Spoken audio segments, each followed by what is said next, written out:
These are the 4 basic steps we're going to take to create the handles. We're going to trim them, measure and rasp, test, fit, and adjust, and finally install.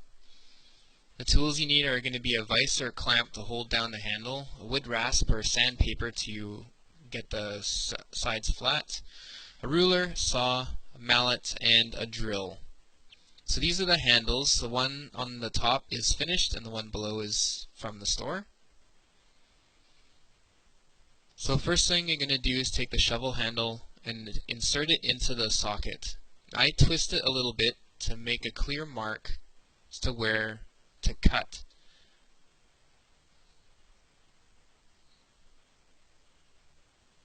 So then you take the handsaw, I've got the shovel handle in the vise, and just cutting it square.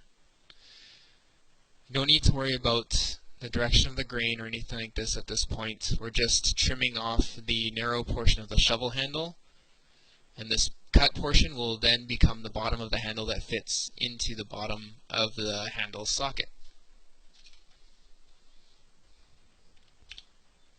This is showing the alignment of the grain, and it's important for the next part to have the grain aligned either straight up and down or parallel to the floor.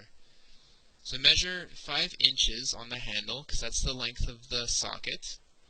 I'm going to start working on flattening one of the sides. So again, make sure that the grain on the handle is either pointing straight up and down or is parallel to the floor.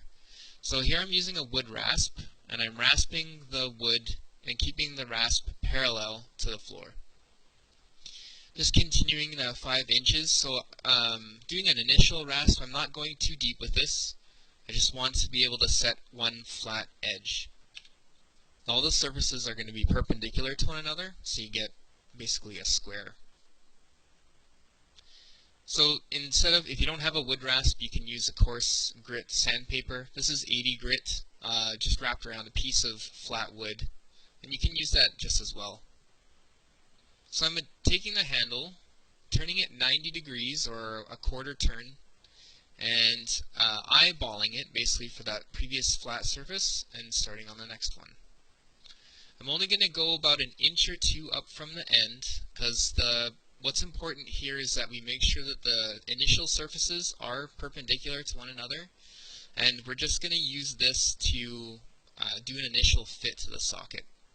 So you can see that I'm making sure that the surfaces are as parallel as I can eyeball them, and then we're going to fit it into the socket. I'm just doing the last surface here with a rasp. The surface facing us, you can see, is the initial 5-inch one, so I've worked all the way around the handle, and I'm just getting that couple inch or 2 at the end there, down flat. So now, I'm setting the handle into the socket. I'm just giving it a little bit of force. It's going to be tight. Just expect it to not slide in right away, which is good because you'll want a tight fit in the end. And what I'm doing is I'm checking for curls. So I'm going to draw out the handle here, and you'll see what I mean when I turn it around. There's a curl. So that means that the handle is too thick below the curl there. So we're going to put it back in the vise with a rasp or sandpaper and continue fitting it to the socket. So again, you see the curl. So we know that the handle will fit from that point down to the end. We're going to take a wood rasp or a sandpaper with a block and just continue flattening the surface up the handle. This is going to be a repetitive process, just fitting it an inch or so at a time, and this will ensure that your surfaces stay square and that it will fit into the socket. There's a dark portion at the end there that I rasp off quickly.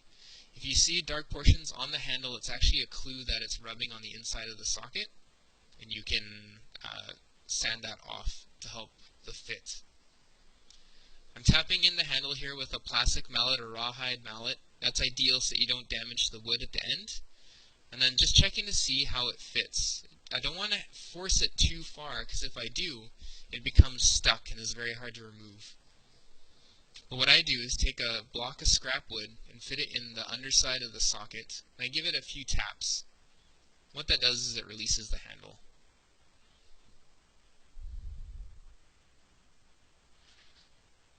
So now after doing a few rounds of this, I've gotten the full 5 inches and all the surfaces are flat and square. I'm just installing the handle now to make sure it fits and feels good. And again, just looking here and making sure it's tight to the shoulder. So I'm just demonstrating here the importance of aligning the grain front to back. And you can see that the handle installs flush to the bottom of the socket.